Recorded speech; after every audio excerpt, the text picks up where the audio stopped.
How did you turn a beautiful, fresh piece of turbot into a pale, lifeless turbot fuck-all? How the fuck did you do that? Apologize to the turbot because it died in vain. I said apologize.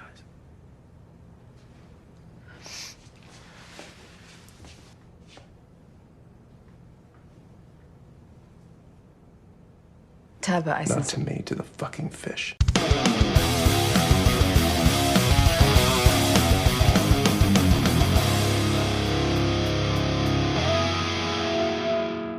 Hello and welcome to the Movie Mouthfuls podcast, a movie podcast with zero table manners. Each episode will be tucking into movies and the odd television show to chow down on some of the most iconic cinematic cuisine scenes in cinema history, as well as just about everything else we can get our hands on. Yet again, I'm Jordan, a bloke trying to be known as the film fella online, and as always, I'm joined by the UK's #1 competitive eater, and he eats food, in case that wasn't implied the last two times that I fucked this up. It's Beard Meets Food! Hey, I'm back and I'm full of sugar today. Yeah. So you better strap yourselves in. I'm full of energy. I'm ready to talk about this movie. Yeah, he's just been like firing around Beard HQ since I've come here. I've never seen him this full of beans on like any episode that we've done. Normally, he just sort of gives me a bit of a shrug and we sit down and get on with it. And this time, he's been flying around the room. It's because I've been eating all day. I filmed a video today. Not normally, I'm not eating. I'm eating like 500 calories of yogurt and blueberries or something. Today, I've actually eaten some real food. And then he was demanding food for this, but kind of difficult for this one to just whip up some. Well, I'll explain in a second, but the type of food that we'll be talking about is a bit hard to come by in Leeds on short notice. But other than that, you're doing all right. Yeah, I'm good, man. I'm good. I'm cock-locked and ready to rock. Well, I'll let you explain what we're doing in a second, but special thanks to Jack Parker, at Jack99Parker, I think I've got that right, on Twitter, for taking up Beard on the last episode. It's been a fortnight because Beard was out and about filming. Again? Yeah, I thought I might. No, to be fair, it was my fault. Yeah, I was eating hot dogs on the south coast, weren't you? I was down in the lovely town of, is it a town, city? Southampton? It's quite large, yeah. So yeah, well, it was categorically my fault. But yeah, we put out, well, I say we, the film fella over here put out a tweet saying, what film should we do next? And this fine fella said, Burnt, with Bradley Cooper. Yeah, and we both went, what? And he went, Burnt. And I mean, this isn't an actual conversation because it's Twitter, but like, the way it kind of went is we'd never heard of it. And yeah. He also kind of implied that we probably wouldn't like it, and he wasn't far off. He wasn't far off. He hit the goddamn nail on the head.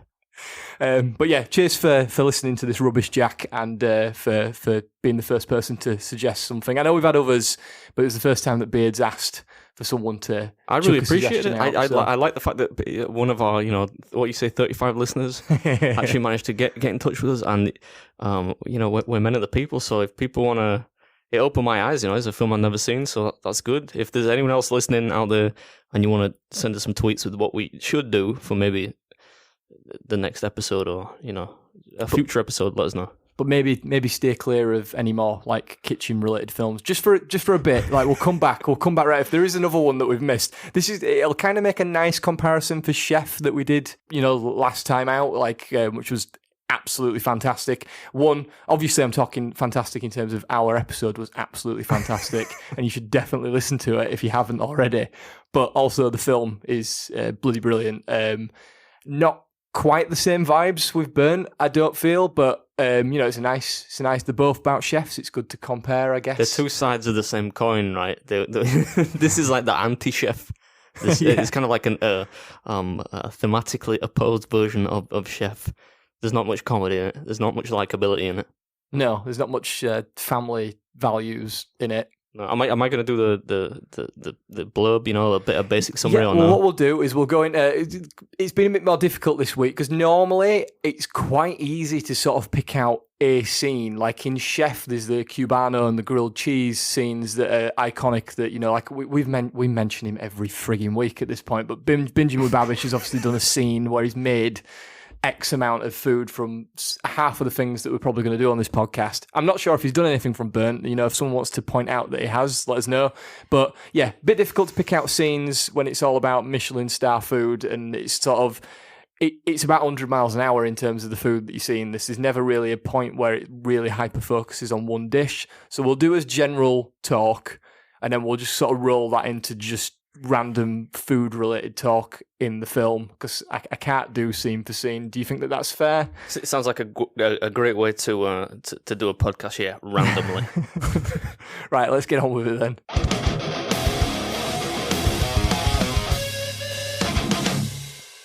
So yeah, you like doing the blurbs. The jingle, it hits harder every week. I feel like we need a full version of that song.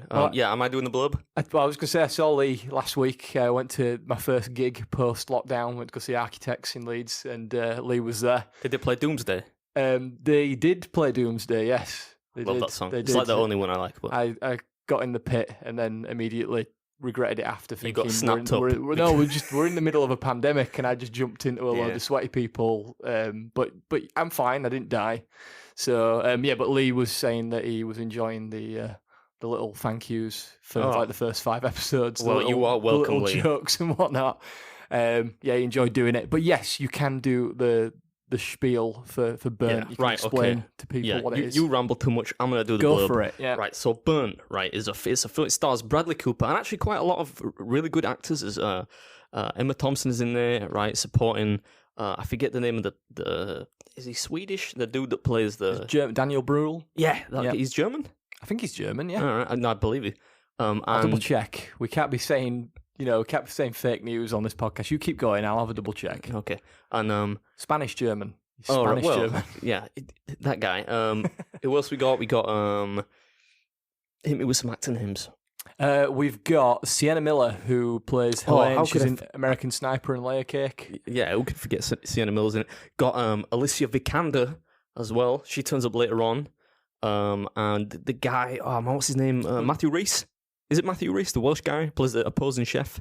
I am not sure. I haven't put his name down. God damn. I've got Omar Sy, who you might know. He plays Mikkel.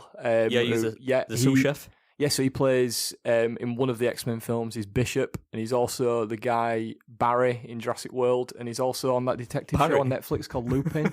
There's something in Jurassic World called Barry. Yeah, he's coming in new one as well. It'll be coming in into new one. Yeah, into right, new one. Anyway, enough about the actors, right? It's got Uma Thurman as well. Uma Thurman, he was kind of in it for like 3 minutes. 10 seconds, and Lily James, who was also in it for like 5 seconons. Yeah, that's before she was really, big and famous and stuff. But anyway, so it's got a good, strong cast. It's about a chef, not dissimilar to the movie Chef that we talked about last week with Jon Favreau, which is a little bit more kind of relaxed, a little bit more warm-hearted. But this film is about a chef who is a really good chef. He's learned to be a chef from a really young age, working, I think he says 18-hour days at some point, which I'm not even sure how that's possible. But he kind of got. There's a lot that happens before this film, which isn't really clearly enough explained, I don't think. No, it rushes really quickly. Yeah, but it implies that he was part of this really successful high-end Michelin star restaurant, and somehow it all fell apart. He got addicted to drugs, drink and stuff, and now out of nowhere he's kind of coming back to he's got 2 Michelin stars, which apparently you keep if you're incarcerated. I've got some information about that later. He wants to go for the 3rd star, which I think is the maximum amount of stars you can get, and it's essentially about how it's based in London, which is kind of fun. It's about he starts this restaurant up kind of things, funded by basically all his mates and ex industry mates. All his mates. Yeah, nice one. His ex-industry associates, and it's about his struggles to get this 3rd star and the things that happen along the way. That's pretty much it. I went longer the things than that usual. happen along the way. That's like every film and the journey we went on together in the film. That's. I would say that's fairly accurate. I also 100% agree with you. We have already mentioned and hinted at heavily at the very beginning that I wasn't the biggest fan of it. It's not awful. Man, I hate this film. It's just not. I'm going to jump in. I'm saying I hated it. It's not great. No, it's not. No, it's got good talent in it. Bradley Cooper being a bit, Bradley Cooper of circa 2015, I think he's pretty. It doesn't feel like he's having to really reach to be. Yeah, the thing with me about this film is that it's universally pretty much been critically panned, right? It's really poorly reviewed on Rotten Tomatoes and all that stuff, which is not. I mean, movies are subjective. I'm not saying that all films that are badly reviewed are bad, but this is a bad film, and you kind of wonder, I think, watching it, I think the key problem with it is that there's no likability about the protagonist. Yes. It's the only film I've 100%. ever seen that makes Bradley Cooper entirely unlikable. Like, he's played, a flipping raccoon who was just a foul-mouthed raccoon. But he's still likable. He played the dude in The Hangover who was kind of a little bit of a douchebag as well, yeah. But he's not. This guy's like, normally when you have somebody in a film who's cracks wise, he's a bit sarcastic. There's kind of a comedic edge. This guy just comes across like an arsehole from start to finish. Yeah, and there's no resolution apart from maybe at the very end where he's like, these guys are my family now, or whatever chef bollocks. He has like a Dom Toretto moment. Yeah, but other than that, he's a twat from start to finish. I mean, it's kind of spot. Also, by the way, I have no idea what potential noise may be being picked up. It sounds like we've got like some sort of like steamroller outside Beard HQ. So if you do hear that, it sounds like some kind of pneumatic drill is going to come through the wall in a second. Like somebody's trying to rob a bank and they got the wrong place. Some really angry fan, someone that really loves Burnt, could tell that we're dissing it. Yeah, Jack, if that's you, just calm down, mate. Can you hear Sounds that? like we're under siege. Look, I'm really sorry. This is going to be impossible to get out of the edit. So, like, yeah, it's staying in. I think it was a plane. Possibly. I've not heard a plane for a while. It's like, do The people go on apocalypse holidays anymore? I think it was. I think it was a military grade plane, judging by the sound of it. Anyway, One of those ones like where they have like the scanner that can see us, like the heat vision. Like, someone's like spying on us because the podcast is terrible. Somebody's dissing Burnt. We need to Bradley Cooper. cluster bomb this place. Hollywood's after us. Anyway, I was just saying he's a bit of a douchebag. Try not to spoil it, but obviously there is always a big comeuppance in these type of things with these types of characters. And one of the parts that I put, you'll know what I'm talking about. I won't say it to not spoil it, but I just put, I'm kind of glad that he got fucked over in the end. Yeah, totally. I was like, yeah, fair dues. We have no idea for what reason. I think it leaves it openly ambiguous as to said character's motivation. We won't say anymore, but yeah. I just utterly unlikable, and I really like Bradley Cooper, so I was just like, and that's probably why I just could never get into it. Yeah, it's an intriguing film in that, like, I don't understand objectively how it was made, and in the edit, nobody kind of looked across to the next person and said, this film's kind of shit. Like, should we stop and just not release it?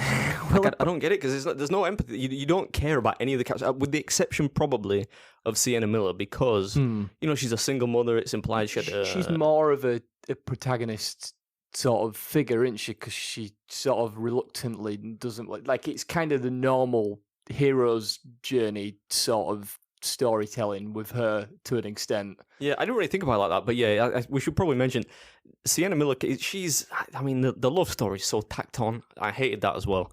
Oh, yeah, I don't get that at all. That's bollocks, but you can see it coming from literally the first ever minute that he clocks eyes on her. I'm like, why? He doesn't need it. He doesn't actually need it. It'd be more refreshing, and I'd have probably enjoyed it more if it was just a mutual cheffy kind of respect. Like they were just buds at the end. They were just like sharing a slice of that pie that they make. It just ruined it. It kind of that. Yeah, I'm glad you mentioned that actually, because that did. And yeah, look, we kind of are giving away tropes of the film, but honestly, if you sit and watch this because you want to find out what the hell we're talking about, you're going to pick up on it as well. And if you don't, I've got there's no help for you really. If you just don't watch it. I mean, like I would never normally say that. Yeah, we're not gonna sugarcoat it. Don't watch it, Jack. I don't know how you watched it to begin with to suggest it to us, but maybe you're really into your foot. Well, that's why you were listening to this. I just really like Bradley Cooper. I get that, man. Like he's a stud. To be fair, if you love Bradley Cooper, and if you had no other idea back in 2015 and a Bradley Cooper film came out, because it's kind of the height of his powers, sort of around that sort of 2011 to 2015. It's kind of where he sort of shot and was doing all sorts, and you kind of like, if you saw anything with him at the time, you probably would have watched it. This film completely dodged me. I don't know what I was doing during the time, but definitely not watching this. What I was going to say, by the way, is we should mention the Sienna Miller thing. Yeah. She's a pivotal character. She's kind of the supporting role in the film. And really, she, like you said, she's kind of more the protagonist because she's a single mom, it didn't work out with a previous partner or whatever. She's getting back, she's on minimum wage, but she loves being a chef. She's kind of like the earlier version of what you imagine Bradley Cooper's character in this film is.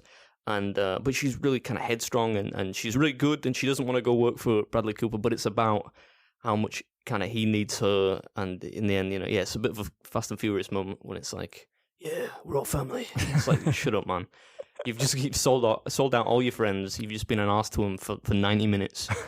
You don't get to say they're family now. But yeah, she's good in the film, I think.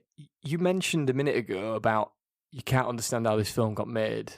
Now, I do. Obviously, I've brought facts, and yes, they are easily accessible if you just type in burnt facts on Google. None of this is like super detective work, but obviously the people listening probably can't be asked to go do that themselves. So I will just talk about it for a few minutes. So apparently this film, I can't remember, I haven't actually put the specific fact down, but I remember reading it earlier. I think there is a list called the Black List that is like for screenplays that are like they either haven't been made yet, but they've been circulating around Hollywood for a while. And back in like the early 2000s, the screenplay for this, or the like the embryo of whatever this plot was going to become, was like one of those on that list that was apparently really highly rated. Like, it needs to get made. Loads of directors, producers, and stuff all wanted it. I don't really understand, especially considering that this fact that we kind of hinted on this the other week, and I didn't realize that this film was the film we were talking about to do with Chef. But this film had been in development since 2007. Wow. It was originally going to get made, and it probably would have been a hell of a lot better, because it was originally going to get made by David Fincher, who you will know as like, I'm hoping people will know, like Zodiac, Seven, Gone Girl, but also The Social Network, like those films, the highly esteemed films. And he was originally going to do it in 2008 with Keanu Reeves. He then left it in 2010. Cooper ended up on it, and then John Wells took over. Now, we didn't mention John Wells as the director for this. I'd recognised the name, and I wasn't sure where I'd seen his name before. There's a lot on his IMDb to do with, I think it's ER and like TV series like that, but he's also done the American Shameless series, like from start to finish. So it sounds like he's more of a TV director that's probably done fairly well in TV, but you kind of can see it when you then watch the film and then you have that information. So Keanu Reeves was supposed to play the Bradley Cooper character? Yes. My God, I'm so glad that didn't happen. Imagine what harm that would have done to his wholesome image. What his renaissance that he's currently having. Everyone loves him now, including me. But like, I mean... Yeah, no, a bit of a weird one, but also to do with that development in 2007, so the extra fact to do with Chef here, is that this film was originally going to be titled Chef, but Jon Favreau had already used the film a year before, so in 2014, for Chef. So the Weinstein Company, the less said the better there. I thought that when the film rolls, and I'm like, oh God, not another one.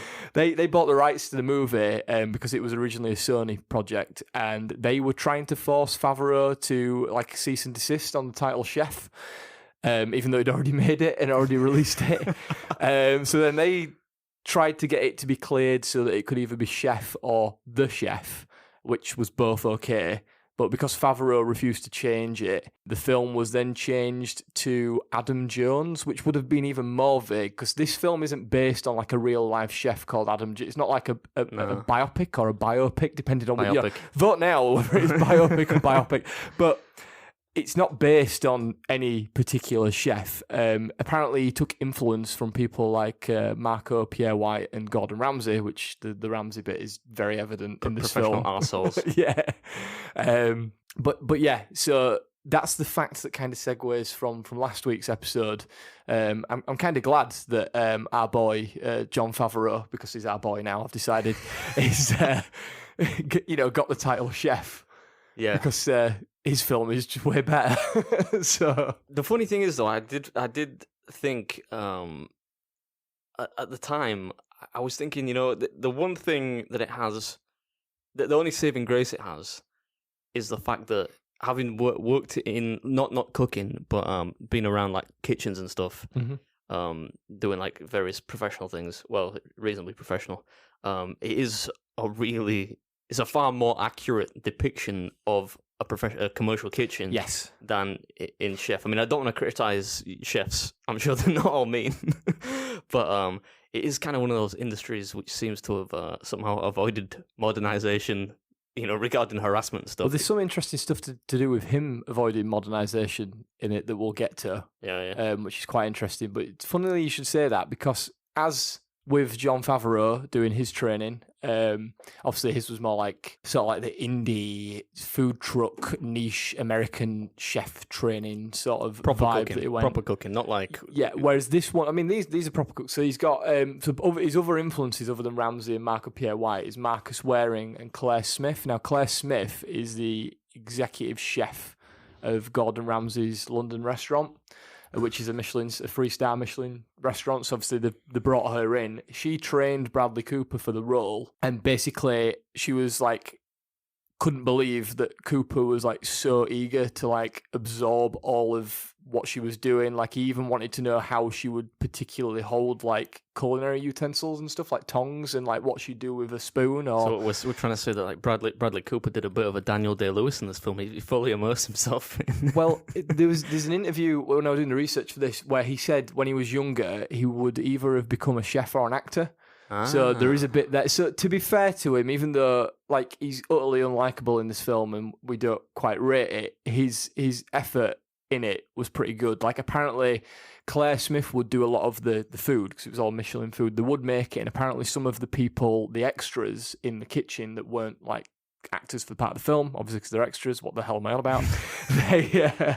They were actual chefs, and apparently that was to add more pressure on Bradley Cooper and his character, that he was under pressure whilst he was filming the scenes. But what she'd do is she'd make the food and then she'd swap out, he'd come in and then he would do all of the the actual placements where they're putting like the sauce on the plate and like he's moving it and fannying about with it. Well, he's on the pass, so he wouldn't be doing the making anyway. So yeah, I get that. Yeah, I think to go back to. I wouldn't criticize Bradley Cooper too much on this. I wonder if it's like the direction, because it's the script which makes him such an unlikable bloke, right? It's not the fact that it's Bradley Cooper. Stop swerving right. He's a cunt. But I don't think it's Bradley Cooper, right? I don't think any of this is poorly acted. You can't say there's. No. He's trying. He's giving it his all. At least. I can just imagine this being shot, and Bradley Cooper being like, "What was the director called?" God, I've already forgotten. John Wells. John Wells. Listen, John, do you think I could say a joke here or something likable, or maybe I don't have to grab the my future love interest literally by the neck? Yes. In the Not kitchen. a fan of that one. Yeah, no doubt about that. I get the feeling he's probably thought that maybe this, and the guy's gone like, no, Bradley, we want you to be as big of an arsehole as you can in this film. And I mean, if that was me, if I was an actor, a woman. Yeah, I'd be like, I'll be a total arsehole if you want, start to finish. But I think that's the film suffers because of it. Yeah, but that part is so. I mean, when he grabs her, there's a part in the kitchen. We're not spoiling anything.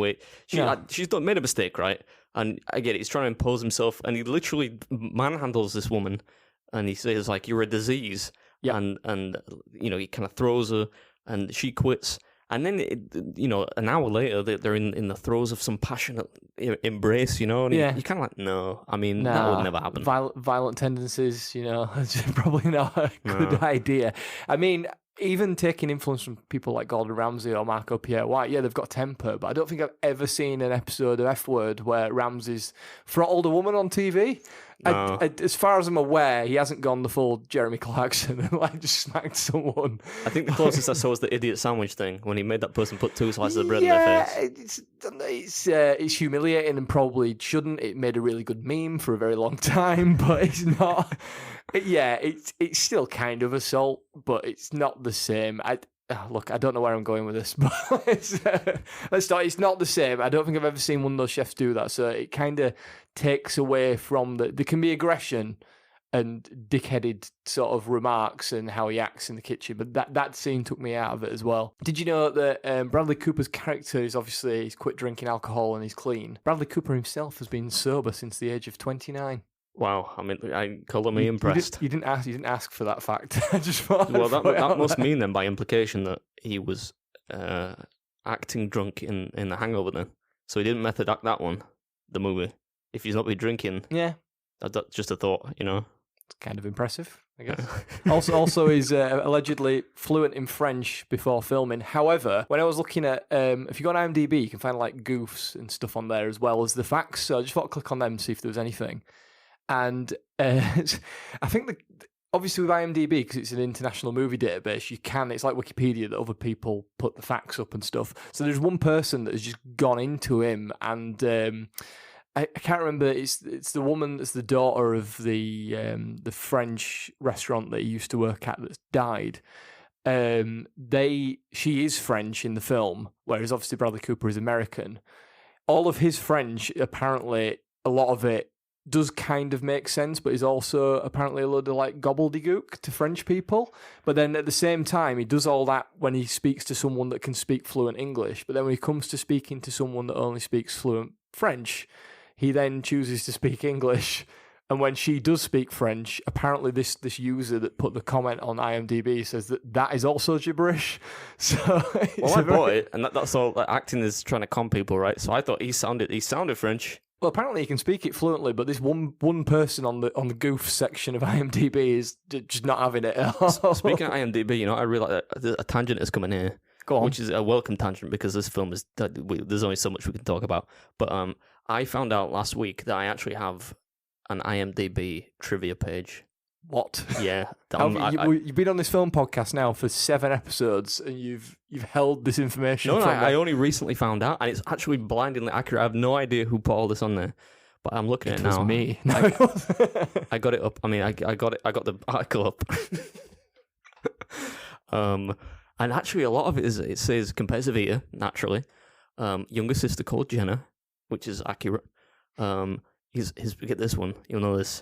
His previous profession involved financial products for around a decade. This is some creepy shit, man. Highest ranked competitive eater in Major League Eating from Britain and Europe. Why is it on IMDb, though? It's because I has a master's degree in English literature. Oh, my God. Does this person know what side of the bed you sleep on? They know more about me than I. It has the fact about me not digesting mushrooms as well. Like, it's because I have, like, I guess TV credits, right? Because I've been in TV shows. Oh yeah. Yeah. Good point. Yeah. But it's there handy it goes, slipping in. It's been on TV. TV is naff anyway. I would love. I've been thinking lately. Actually, I would love to actually try some acting, just for banter. Like KSI keeps trying to do stuff like be a boxer or a rapper. Like, I legitimately think I could act. Well, if we ever get Favreau to listen to this, if he does a Chef too, come on, John. Come on, give me a bit part. Can he eat as many? They could do. The film could be all set at Christmas because you want it to be set at Christmas. It could be like a Christmas Cubano sandwich eating contest, and you could have a cameo in it where seems you eat like that's a flimsy idea. We need to go back to the drawing board with that idea. Let's not pitch that to Lionsgate just yet. Anyway, what we went off on a tangent there. What were we talking about? The movie Burnt. Yeah, that was it. Yeah, so as mentioned, normally we would do, let's stick a transition in and go to this scene, and let's stick a transition in and go to that scene. And, some films that we do in the future might only have one scene, so it might be just one big talk about, I don't know, chocolate cake or something. In this one, there is a lot of food, like constantly all of the time, but not like any particular sticking point where you focus in and it's like around something. There's a few little bits, but it's too difficult to do. So I guess we just sort of stumble our way through whatever information you want to talk about. Can we not do a transition anyway? Because I just love those. Go on, we'll stick a transition in. This next part is not going to be any particular scene because we're really, really struggling here. So we're just going to talk about it for a bit, and I hope that's okay. Thank you.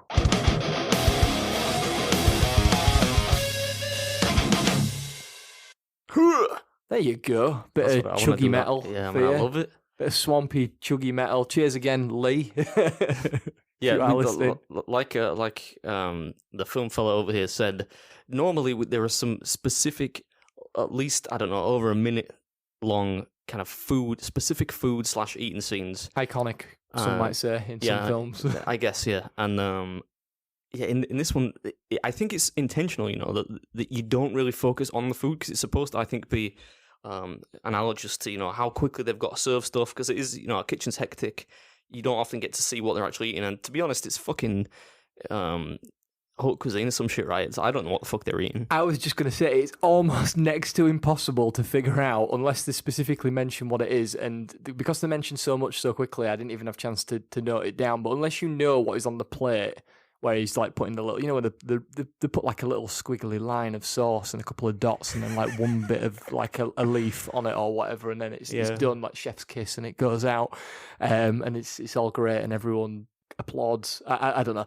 It's really difficult in that sense. We appreciate again Jack for throwing this one out there, because we would have never done it because we didn't know it existed. But we will try as best to just talk about whatever we've noticed. Speaking of the food and just the speed, one of my notes for this was that part of this film is just a montage about a man who just loves touching and picking up food.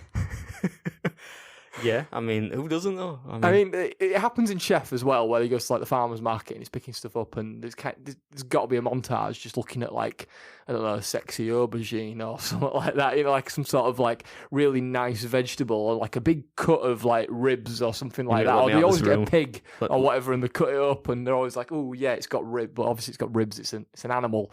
But like, they're looking at it like that.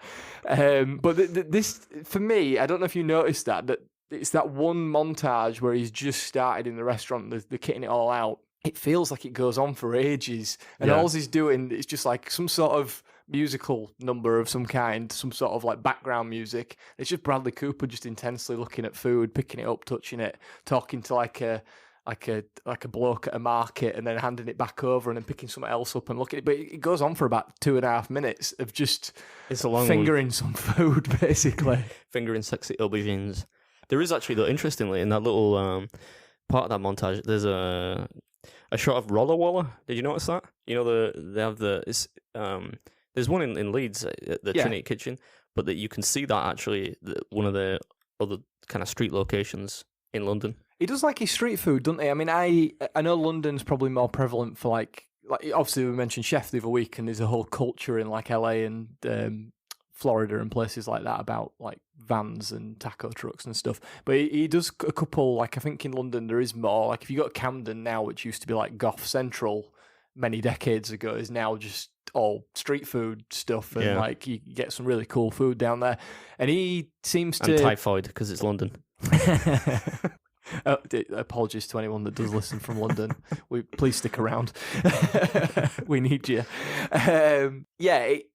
He does seem to like trying out random food and then just asking people what's in it, which I kind of understand, because like if you wanted to try and like he's always on about like he wants to advance his food and his palate and all this crap that he goes on about. But at the same time, I'm like, you're a Michelin star chef. You should just be able to smell what the food is in, like what it is. Like you should know. It's like we mentioned earlier about the sous vide, vacuum sealing your food in like a steam bath. It's like a right, you know. I did like the part where he said, because he's been incarcerated or whatever.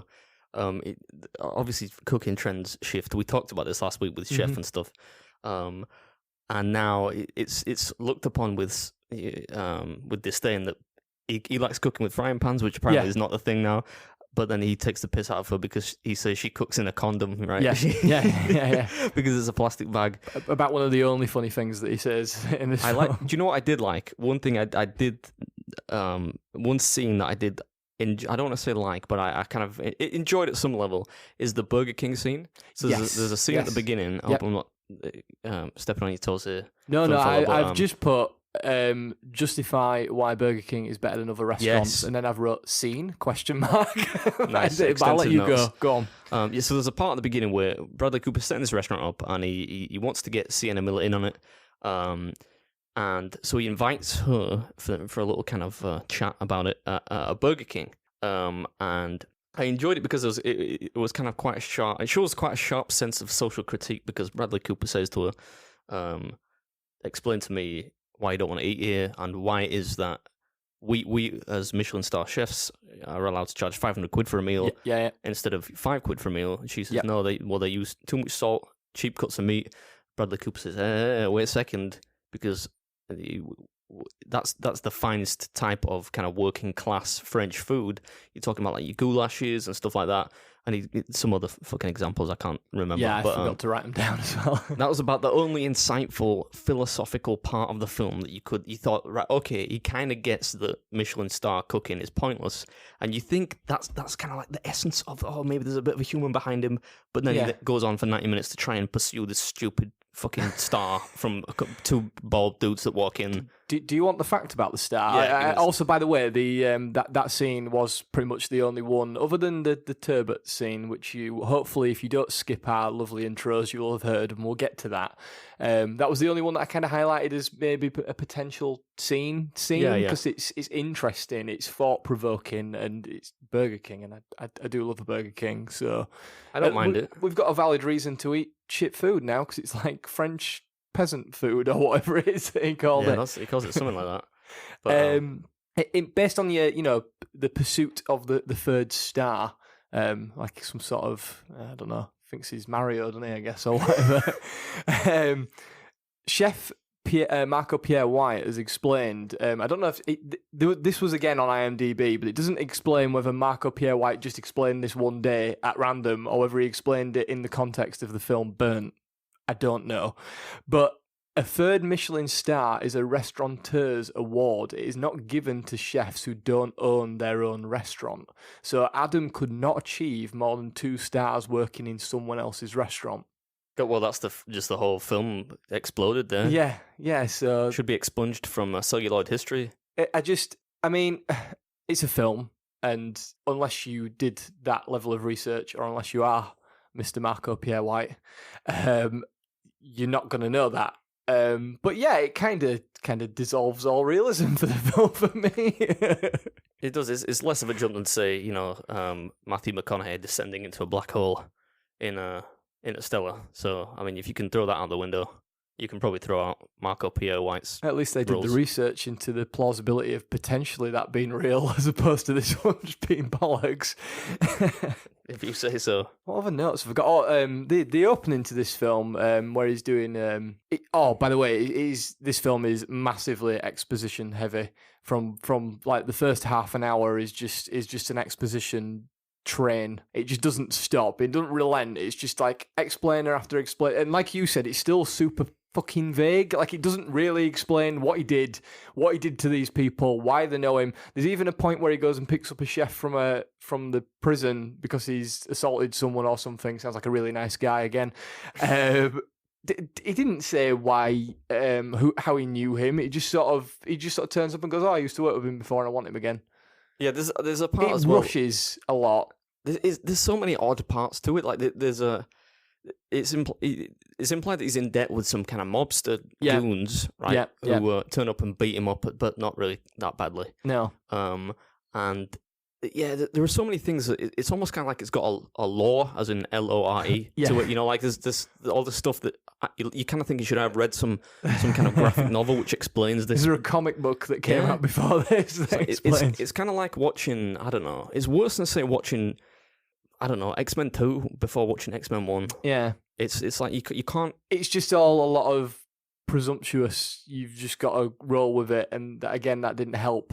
But as part of all of that, what you were saying, where he's obviously all this stuff that he's done, but we don't really know what he's done or who these people are. The very beginning, the very first bit of exposition, where he decides that for whatever reason, his penance for his sins in France is to fuck off to New Orleans and start shucking oysters until he's shucked 1 million oysters. Now, here's a fact for you. On his last day, you're going to hate this. On his last day, his notepad, he's got a little notepad, which, I don't understand. But anyway, he's got 996,696 written down as the most recent entry before his final day. That would imply that he shucked 3,304 oysters during his final shift to reach his 1 million goal. Doable. If he worked an 8-hour shift on that final day without a single break, he would have had to shuck 413 oysters per hour, which breaks down to 7 oysters a minute, or 1 oyster every 8 to 9 seconds. That's doable. I've seen the shucking World Championships. I mean, he is pretty quick. Like, I mean, he's supposed to be a professional Michelin star chef.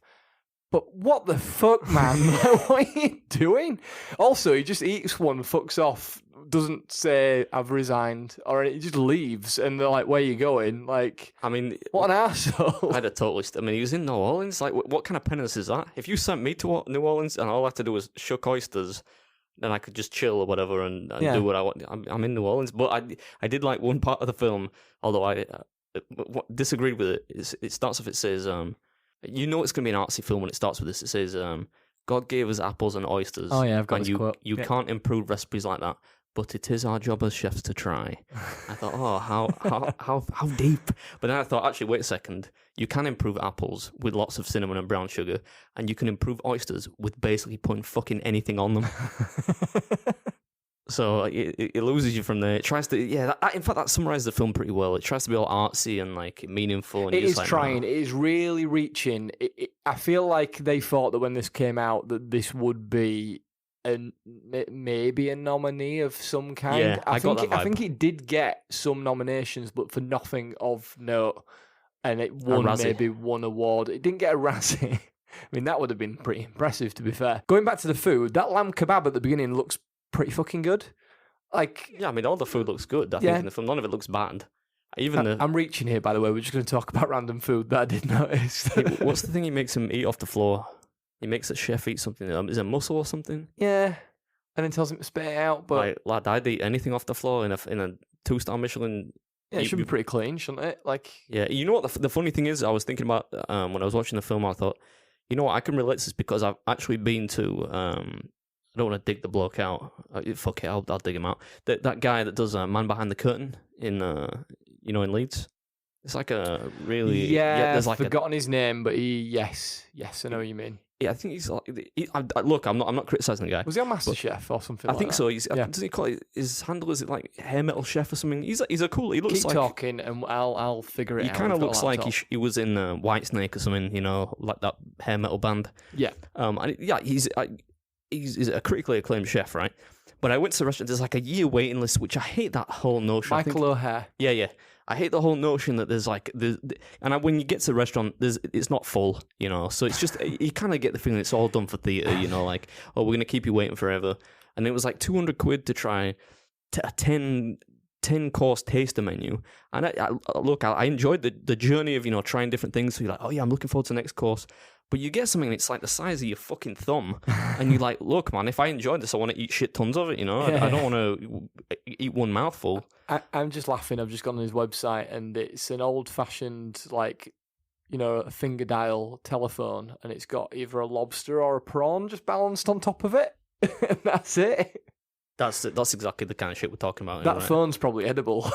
Yeah, probably. I enjoyed the food, man. Like, I liked it, but it reeked of. When I was there, I just kind of thought, like, you know what? It's in for me. I just hate the idea of like these chefs kind of cloying, for this approval from people. It's food, man. It's like the chef has a much more kind of hearty, more feel good, morally astute message behind it, because it's like I said to you before we started recording. This movie's kind of like the anti-chef, right? It is, yeah, because it's not about. I just hated the esotericism of it, like you're not supposed to understand it, and it's this whole sense of sacrifice to impress some flipping Michelin star dude.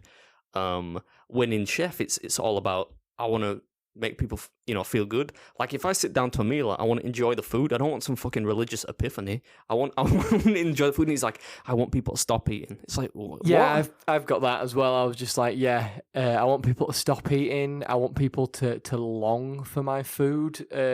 Things like that. It's like, yeah, that's all great. Yeah, they're great compliments. Blah blah blah. But in essence, food is to keep us going, isn't it? Like, yeah, like I mean, one of my... We've already mentioned it about 10 times already, but one of my notes I've got here is Adam Jones is an arrogant prick, isn't he? So. It's that name, Adams. He actually reminds me of me when I used to... You'll know this because I used to be a boss in my old job when I worked for a bank. Yes, you did. I don't think I was quite... I never manhandled anyone, but I think... No. You just... Yeah. You were pretty laid back. You were good. But it's probably half the reason we're still talking now. That's because you did your job. I think it was with the people that didn't do their job properly. That's who I lost my rag with. Asked a lot of questions, but I did do my job. Better to ask than just perpetually get things wrong and cost people millions of pounds. Yeah, true. You know what? One kind of comparison I did make as well, if you'll allow me the indulgence. Let's go for it. Just simply because we're never going to get to talk about this movie on this podcast because there's no real food scenes in it. You know the movie Whiplash, and if you say fucking no, I'm storming out this room. Whiplash is an excellent film. Yeah. Yes. As long as there are no follow-up questions from me, yeah. It looks like you're lying about having seen it. What? Yeah, no, I love that film. Yeah, okay, good. Yeah, so you know the scene where Bradley Cooper gets beat up by those not particularly tough-looking mob goons? Yes. And he returns to cook with kind of a bloodied forehead and a probable concussion, you imagine. Were you getting Whiplash vibes, but poor man's Whiplash? Yeah. It made me think of that scene in Whiplash where Andrew comes in to play the drums in the jazz contest. Yeah. Spoilers, by the way. Yeah, well, he plays drums. It's a film about it. If you haven't seen Whiplash, then you need to just reassess your life, really. But yeah, it reminded me of that because he's so determined, is he?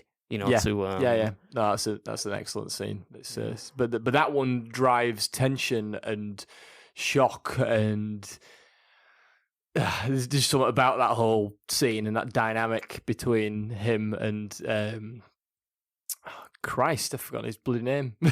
J.K. Simmons. J.K. Simmons, what am I doing? And Miles Teller, man. I love Miles Teller as well. Yeah, Miles Teller's fantastic. J.K. Simmons is, long may he keep popping up in everything. How shredded is he as well? The dude is like 70 and he's more jacked than I am. Yeah, he's brilliant. I absolutely love him. But that whole gravity and the gravitas of that whole scene and the way that the back and forth. We're going on a Whiplash here, but there's no food in Whiplash. I think there's a little diner scene at the beginning where he's talking Supergirl. Is it not something to do with a vending machine in that? Or am I making He eats that popcorn as well, but that would be really stretching it. I guarantee I would be more enthusiastic about Whiplash, the popcorn eating scene in that, than I would be about Bradley Cooper, I don't know, making fucking emu soup or whatever the fuck is telling people that consistency is death and like other things like that. Yeah, it's. Look, other food scenes we can pick out. I mentioned it earlier. There's the TURBOT scene, which is at the beginning of this podcast. We've got to talk about that. It's brilliant. He basically goes full on Gordon Ramsay, and it's before he assaults her and everything like that. But where he's just basically giving everyone shit and telling everyone that they're the worst human beings on the planet, even though it's clearly him. But yeah, she. And then what's worse about that scene carries on for a little bit longer, because after that I've put in my notes TURBOT torture, poor kid, because her daughter then has to eat she's like what, 5 or whatever, something like that, like a young sweet innocent little girl whose mum is now just like ferociously cooking turbot every morning to try and make. It stinks in that house. Yeah, it probably stinks. Also, why are you asking a kid who's got like a 5 to 8 year old palate whether they eat fish fingers? Probably. Like, I mean, obviously she's like a sous chef and she works in that restaurant. She probably makes a kid some really nice food. But even so, that kid is not going to know the difference between one turbot from one day to the turbot the next day. It just. I don't know that I've ever eaten turbot either. No, maybe I might have done. I feel like I might have done. Not knowing, it's just I couldn't tell you what it tastes like. Is it just a regular white fish? It's going to taste like cod. I feel like I've eaten it before.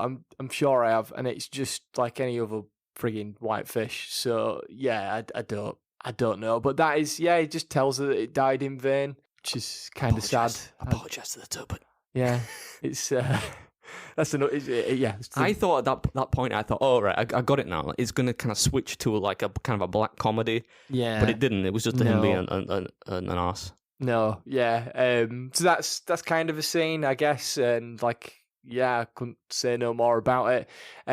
Couldn't say no more about it? Yeah, well, I don't know. It's a bit... Couldn't say any more about it. Okay. Double negative.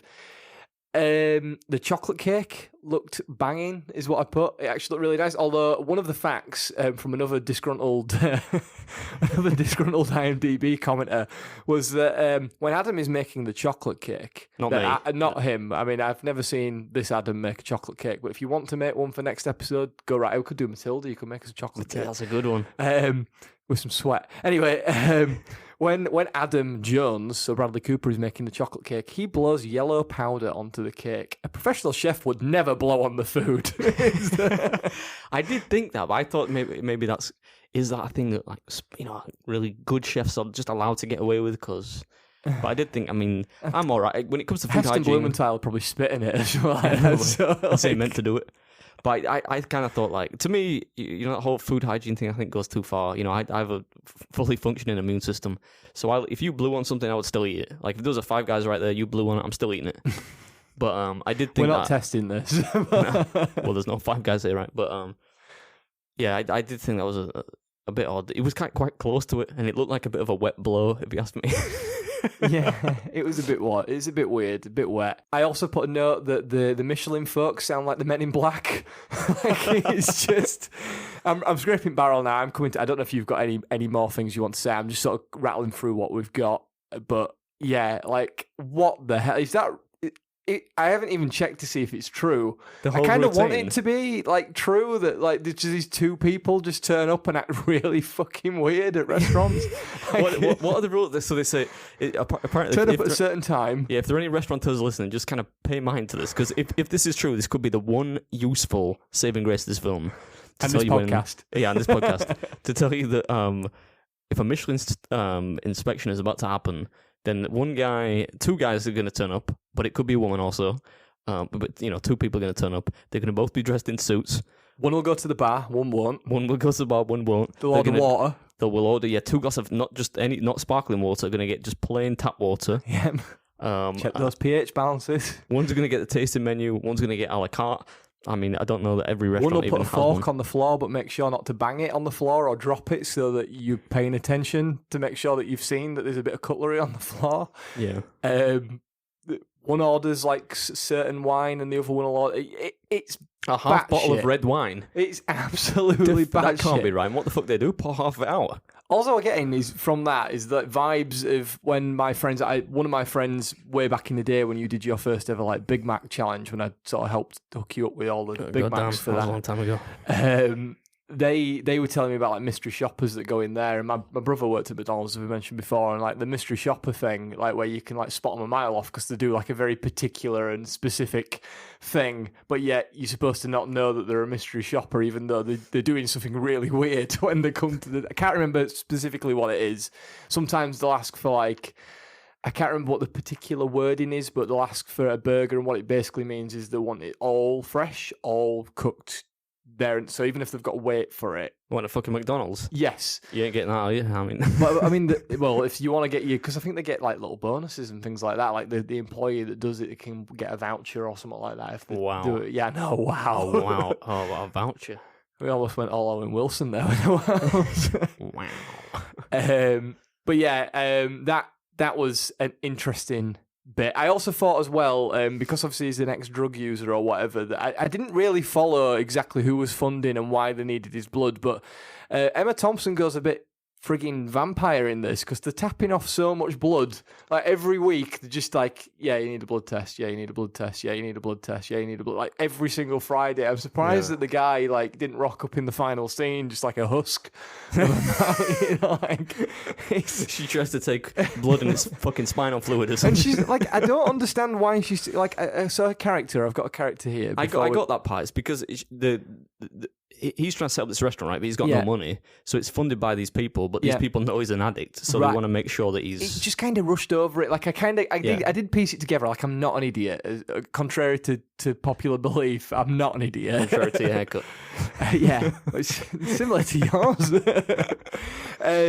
Dr. Ross Hild that she plays, yeah, she kind of just appears in it, becomes like she's almost like a therapist, but also like an actual doctor. She's Nanny like- McPhee basically without the makeup because she's there to help him. She just does, everything. Yeah, I mean, she does a typical Emma Thompson role, pretty much. It's just Emma Thompson playing Emma Thompson, really. I think the only other food scene that we can mention is the birthday cake scene. Be a bit- Yeah. bit harsh It does not to turn mention it. Yeah, it does. It turns a corner a bit at that point. Well, for A about little 5 bit. seconds. Yeah, not for a long time. until it turns back. I can't remember what it is that he says. Oh, she. So the little girl is Sienna Miller's daughter. Yeah, Sienna Miller's daughter, and basically he earlier on in the film denies her the opportunity to like have a day off because She she's puts too in a holiday good. request. He says, "No, you're working with me, Sonny Jim." Yeah, because he says something. I can't remember the exact quote, but it's like the problem with being too good is that you're indispensable or something like that. That's what people said to me in the comments a lot. Actually. Just every week. I'm just waiting for it for this podcast as well, and then we're fine. You know, we're entirely dispensable. Give it some meaning. Yeah, he denies her that. And then she has to bring her daughter. Like this was coming a mile off. Like as soon as that scene happened, I was like, the daughter's going to have like this heartwarming moment with him later on, and it does happen. She's having. We haven't even really mentioned Daniel Bruhl that much. He's fantastic in this film. To be fair, he doesn't really have much to do, but he's brilliant in everything. What else has he been in? What's one of his? Tell me one of his like. Well, he plays Baron Zemo in Civil War, Captain America: Civil War, and he's also obviously in the Captain America. It's not Captain America, the Falcon and the Winter Soldier. Give me something series. non-fucking comic. He's Inglourious Bastards. That was it. Yeah. He's fantastic in everything that he's in. But yeah, he's having a meal, like a Michelin star meal, with the little girl, and they're having a discussion about why they don't call it gravy anymore. But then he says it's now cool to call it gravy again, so it is gravy, even though it didn't used to. Like I didn't really follow that, and she's just sat there. In Yorkshire, it's always been gravy, and it always will be. We love us gravy here. And then he comes out and he after being told that, because everyone's been acting weird with him in the kitchen because they all think he's a dickhead for not giving the day off, so he has to make a birthday cake. You've done a poor job of explaining. What essentially happens is, scene, Bradley Cooper goes in, people are being a bit weird with him in the kitchen, as Jordan said, and the reason for that is they all know that Sienna Miller's asked for the day off to spend with her daughter because it's her birthday. She then reveals that she's brought her daughter into work because you don't want to leave a kid alone on their birthday.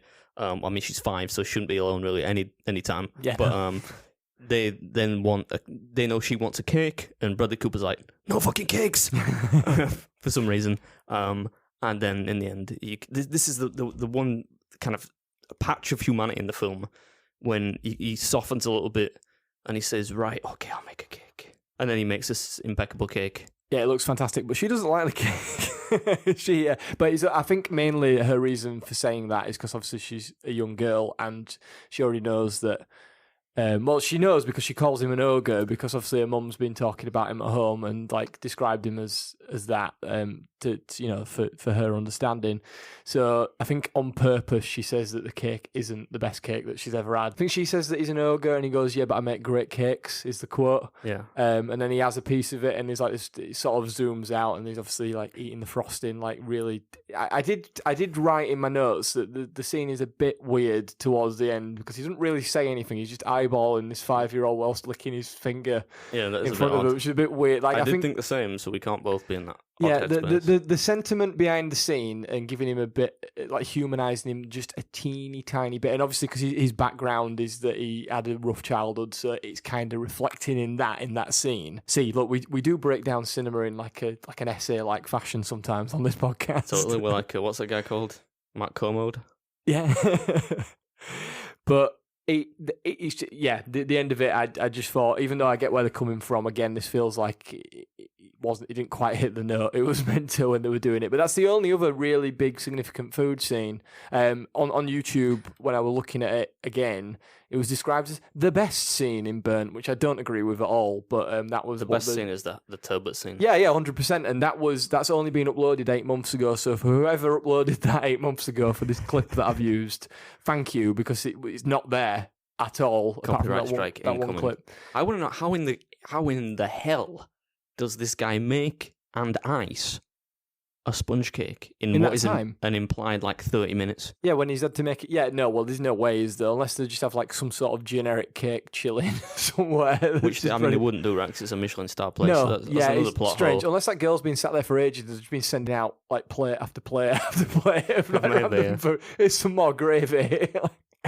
Have you got what else you want to talk about? Because we're coming into the hot hour mark of this podcast. I didn't think we'd get this far, to be fair. I have no idea how we have spoken about. Still, though, what I will say is 1 hour of us talking about Burnt is still more entertaining than watching the film Burnt.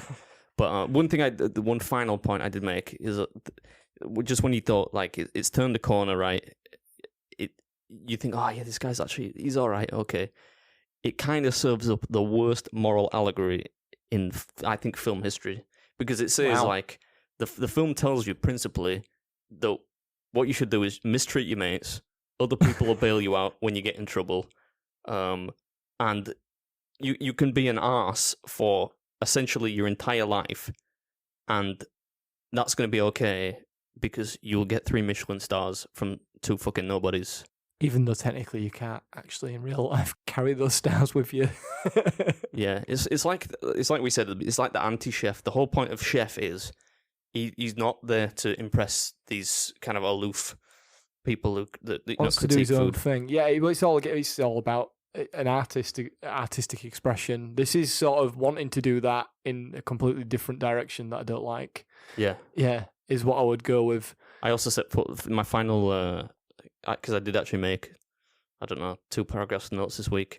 I'm impressed, guys. I put, film is so bad, not even Lara Croft can save it. So she turns up with about 20 minutes to go. Alicia Vikander, who, I mean, I'm not averse to watching Alicia Vikander on screen. Let's put it that way. Yeah. But yeah, not even she can save it. No. Why is she even in it? I mean, she didn't play. Oh, actually, what she pays off his bail, so doesn't get beat to death. Yeah, which I don't understand why he never paid it off anyway. Yeah, it's just a conundrum. This film. I mean, you just don't watch it, and we promise we'll do a much better film next time. Yes, we'll either open it up to a vote, or maybe we'll bash his heads together and come up with a couple of films. Then we'll put a vote thing out on Twitter, so you can still pick a vote on Twitter. The only thing we didn't mention before we move on to the end, that scene right at the beginning where he's explaining what a Michelin star chef is, when Lily James, who literally got shafted in this film, not like that. I was going to say, I didn't see that version. What were you watching? She only says about 3 lines in it, but it's when he basically gets that guy to Star work with him Wars. for free, which is ridiculous in itself, poor bloke, because he gets absolutely abused for most of the film, where he's describing that, think of Luke Skywalker, but then think of like Alec Guinness, and that's like a 2-star Michelin star. Like, how the hell do you know who Luke Skywalker is, but you don't know who Obi-Wan is? But yet he mentions Alec Guinness by name as opposed to saying, no, but it's just to try and sound interesting, I think. Then they go Yoda, and she's like, oh, what if he's Vader? They try and make him out to be some kind of comic relief, which really doesn't work. Yeah, but he hardly says anything else in the entire film. He just gets abused for the rest of the film. But yeah, that's my final bit. He makes sous chef though. At the end, eventually, yeah. But that's my only sort of other thing. I forgot to mention it earlier. But I totally agree with you about everything that you've said about this film. I can't be bothered to add anything else to what you've said. So should we go to the outro? Let's.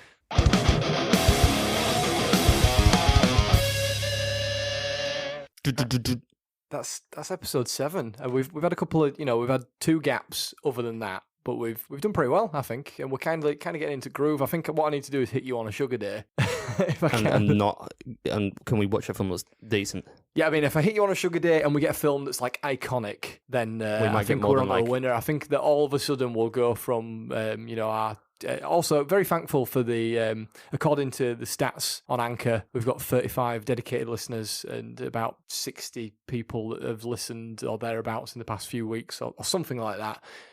So thanks. Hopefully, tell your friends. We might get a few more. If you've listened to a 1 hour long podcast by 2 complete amateurs about the movie Burnt, then you are a saint. You should be inducted totally. into And Jack, I expect you to say at the end, I'll put like a random word. We'll say something really random at the end, and then you need to tweet it just to confirm. Make sure that you watched it, you listened to it, Jack. Yeah.